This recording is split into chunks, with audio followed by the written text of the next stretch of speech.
স্পেনের ঐতিহ্যবাহী বুল রান উৎসব, আছে রোমান্স, আছে আতঙ্ক। সান ফার্মিন উৎসবের দ্বিতীয় দিনে ঘটল অঘটন। ষাঁড়ের দৌড়ে আহত হয়েছে অন্তত ৩ জন রানার। শিংয়ের আঘাতে গুরুতর আহত একজন হাসপাতালে ভর্তি। সংকীর্ণ, পিচ্ছিল ও পাথুরে রাস্তায় হাজারো মানুষের উপস্থিতিতে এবারের দৌড়টি ছিল বেশ উত্তেজনাপূর্ণ। বিস্তারিত জানাচ্ছে শাহরিয়ার জামান।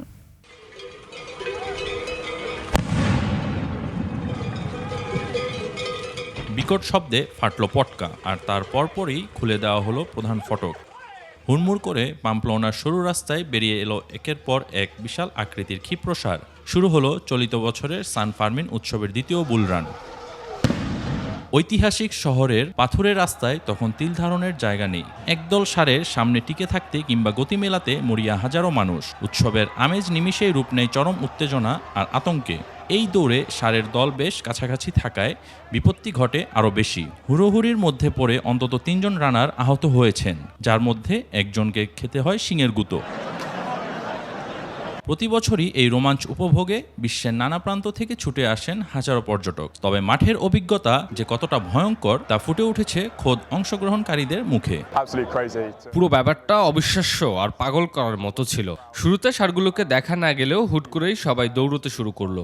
একটু পরেই দেখলাম বিশাল আকৃতির ষাঁড়গুলো তেড়ে আসছে।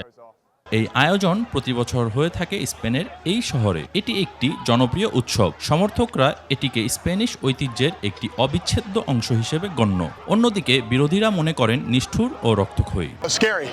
ভীষণ ভয়ঙ্কর ছিল, কিন্তু বাস্তবে যখন ৮০০ পাউন্ড ওজনের ওই বিশাল জন্তুগুলোকে আপনার দিকে তেড়ে আসতে দেখবেন, বুকটা কেঁপে উঠবেই।